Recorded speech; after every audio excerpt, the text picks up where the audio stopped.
This is TLV1.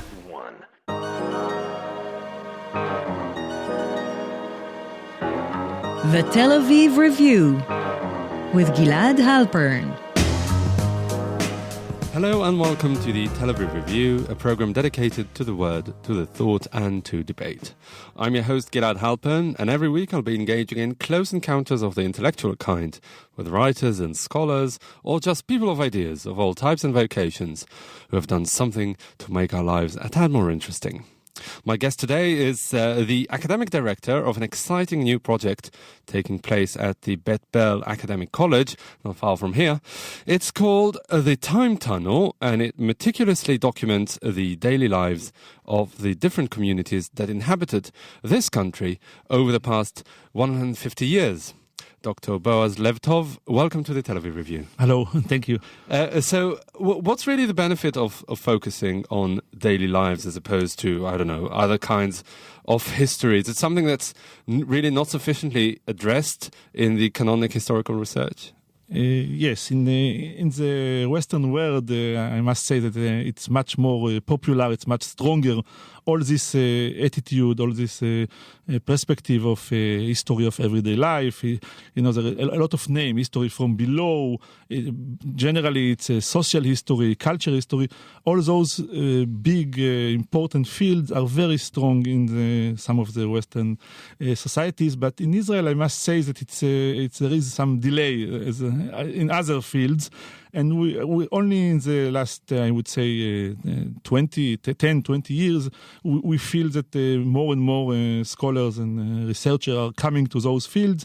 And I must say that for example, in the schools, in the high schools, even in most of the academies, very, very few attention are given to this kind of history. We are still in the big history, the history of the big event, the history with the big dates, the history of wars, big people, what they have done, history from above. So other than that, other than the fact that it's not really present, what does it bring to the table? What are the benefits of this kind of historical exploration? Basically, the attitude is, of course, which we start in the social history of from the last century, from French, that we believe that this history many times is more important, even is only the only way to understand the deep reason, the deep process that deciding the history direction. It's not a lot of time we are saying that it's not original, but of course there is a lot of the things that we see,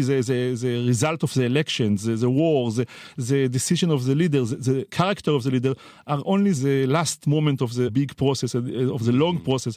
This is a history of the long term, and without this understanding of the way people live, the way people experience in life, or perhaps interact with history, right? Interacting with history. Without this, we as a researcher, this is the first flag of us. We cannot really understand what is, for example, the result of the last election in Israel. We think we should look for this in the history of everyday life in the early 50s here. It's not it's a very clear why, and without understanding really what's happened in those years, we cannot really understand. We are only like seeing the big noise. But if you look at it practically, it's such a huge endeavor that's really open-ended. If you want to look at 2015 by exploring processes in the 1950s, you know where you start, but you don't know where you finish. Absolutely. This is a work without end, but we should do it. We should try to do it. We should. We feel in our project that we should. First of all, we should create the data, the material.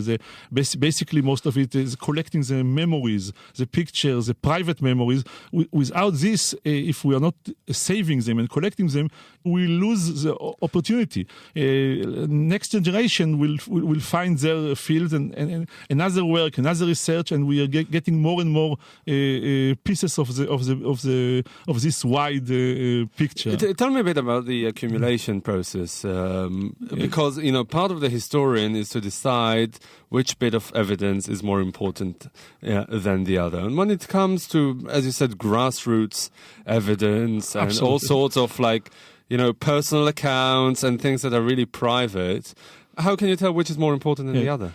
you must not tell. You must not tell. You have to be very careful not to decide. We are, for example, in our database on the web, we are what we call in Hebrew מאגר הזיכרונות. We are collecting memories. We are saving and collecting every memories. We are not going to decide. There is a big debate, of course, of the strong of the oral history.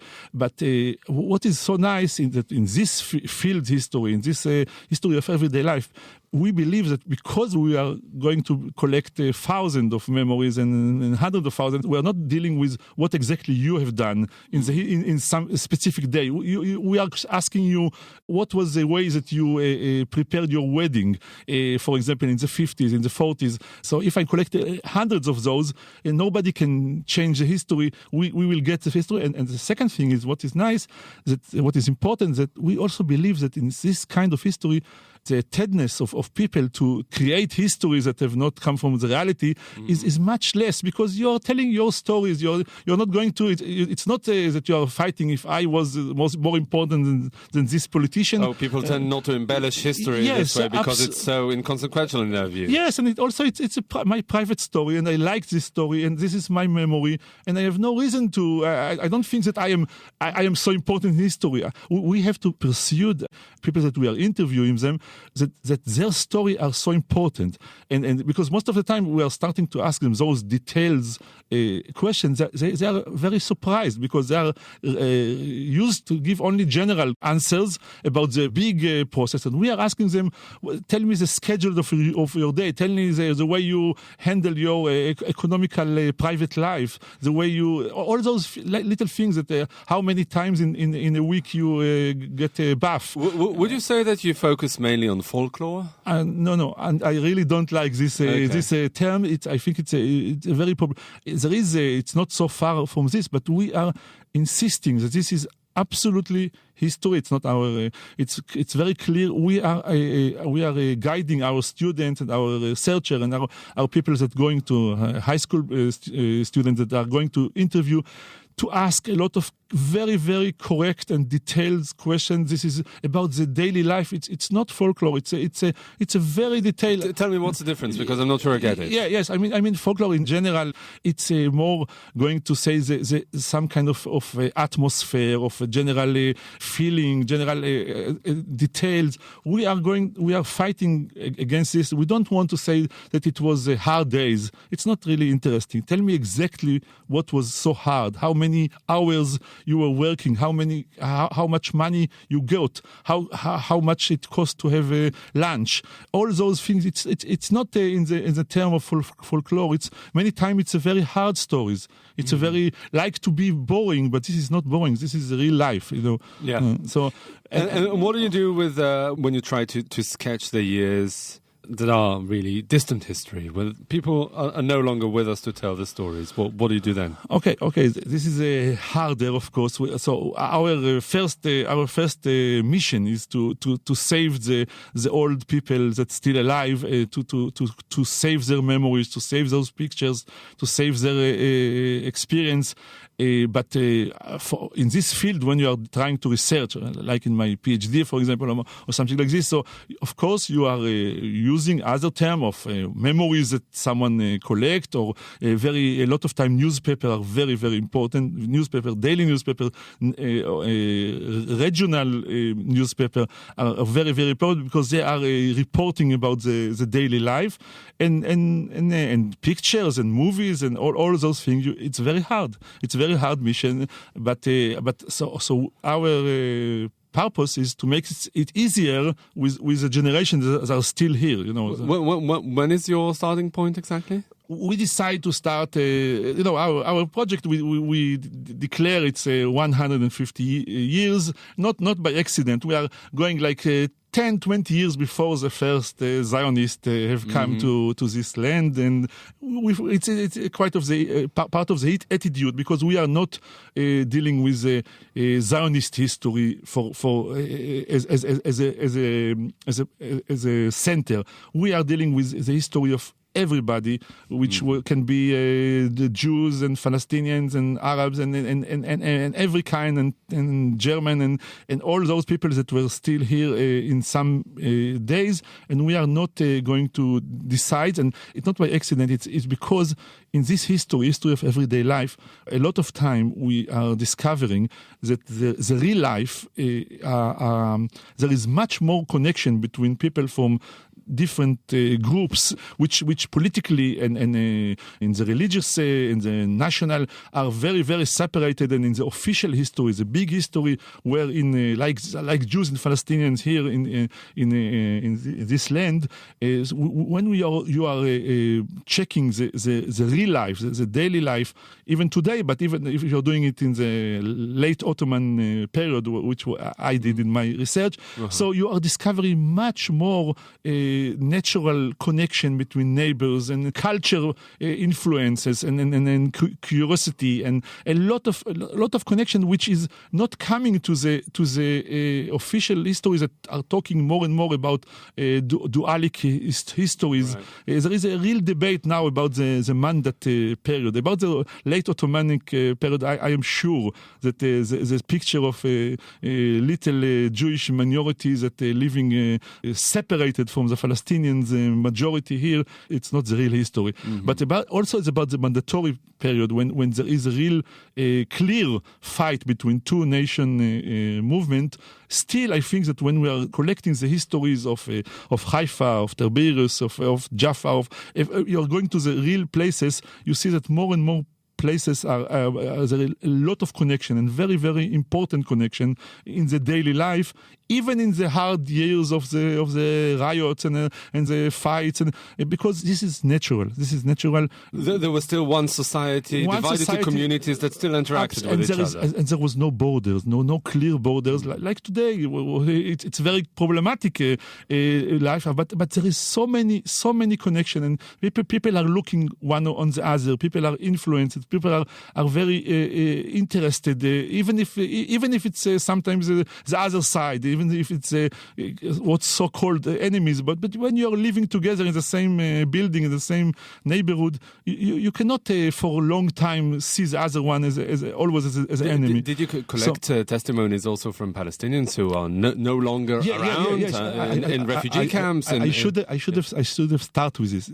I am the head of the history department I should have started with this in the Beit Berl College, and all this project is of course the producing of the Beit Berl College, and which is a Jewish Arab college. There is also a real Arab institution in the college, and we are my partner is teaching in Arabic. There is teaching in Arabic, teaching in Hebrew.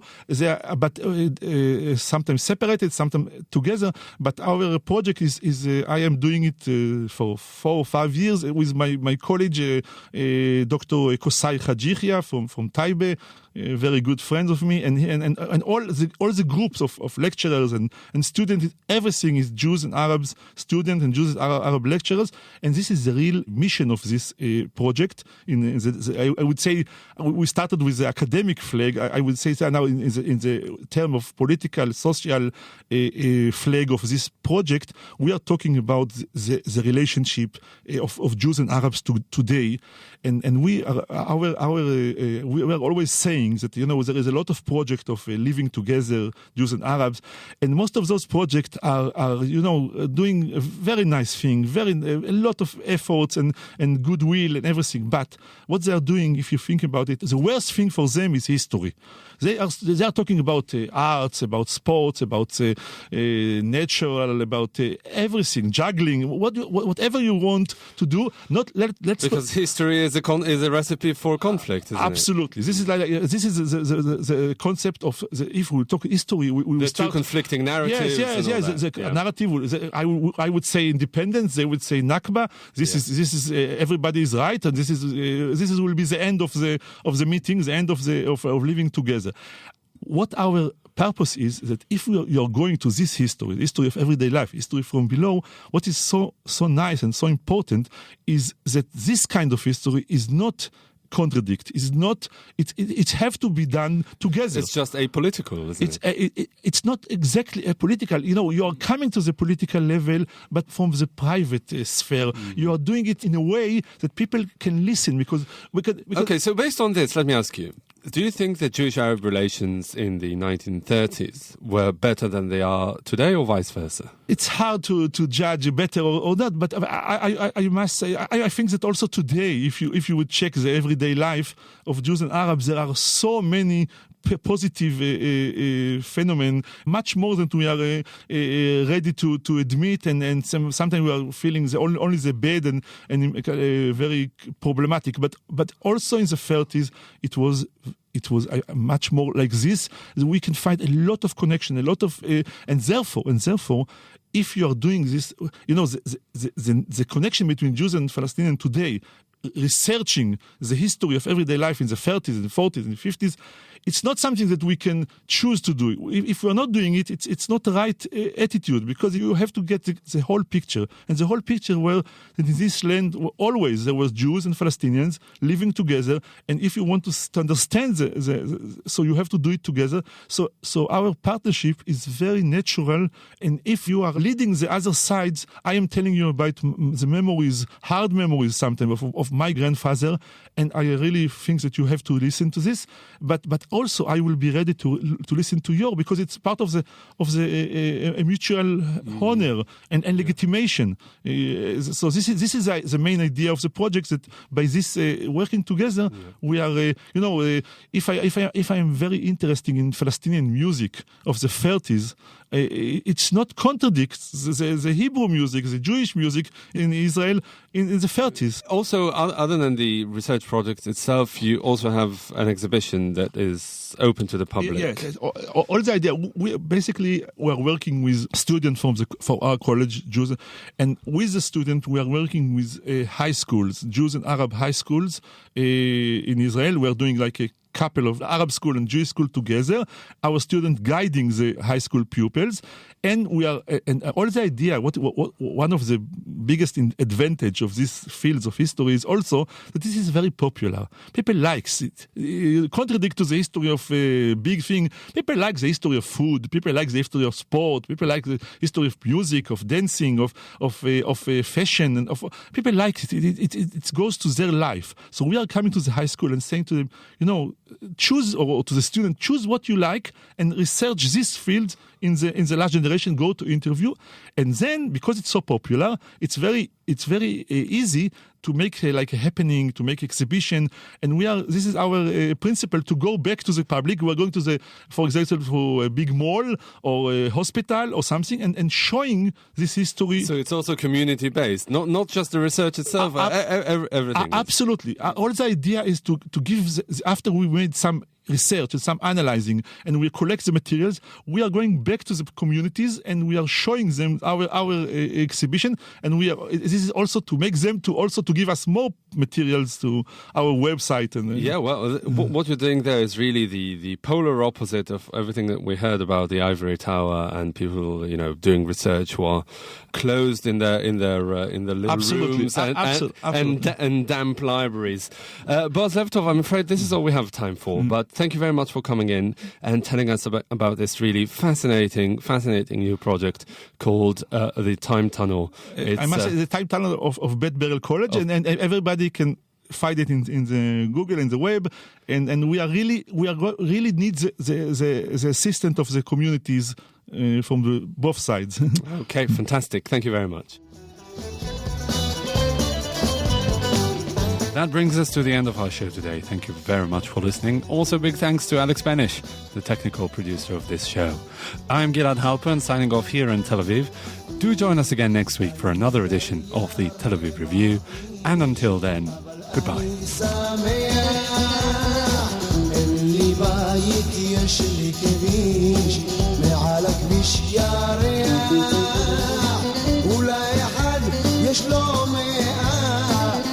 شني ما دايم بلي بعود يا حبي اوتاي بداي سحبتك כבר סכין, רצתי הנה שמה, בני רוצים למרחקים, אני רוצה הימה, כי העולם גדול גדול, אפשר לראות בו את הכל, עציץ בו פעם ושנייה, ושוטי שוטי אונייה.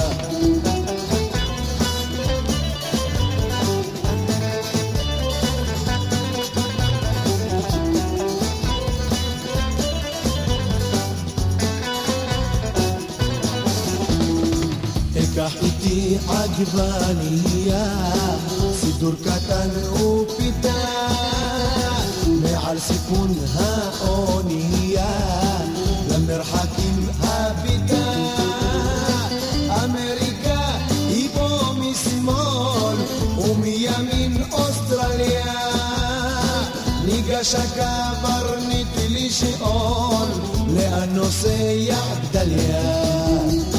ואנוכי עונה אדון, כל המקומות יפים, זה עולמו של אל עליון, וכל בניו אחים, כי העולם גדול גדול, אפשר לראות בו את הכל, את הערים והשבטים, ואת 10 השבטים, את ג'ור הבר של המשיח, לוויתן נחש בריח, עציץ בו פעם ושנייה, ושוטי שוטי אונייה.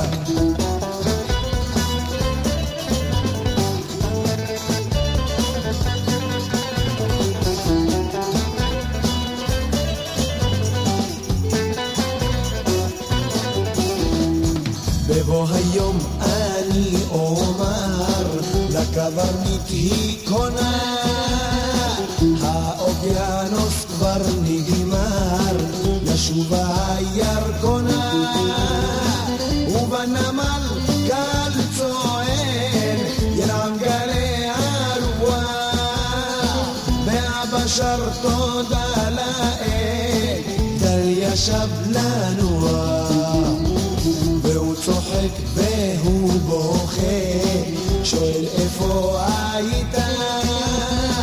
הייתי אבא פה הרחק, צעיר ואביתה, הייתי בעולם גדול, ראיתי בעולם הכל, ובחיי וחיית חיי, אבא אומר לך כדאי, כי העולם גדול יא אבא, מקום לכולם שם יא אבא, עציץ בו פעם ושנייה, ושוטי שוטי אונייה.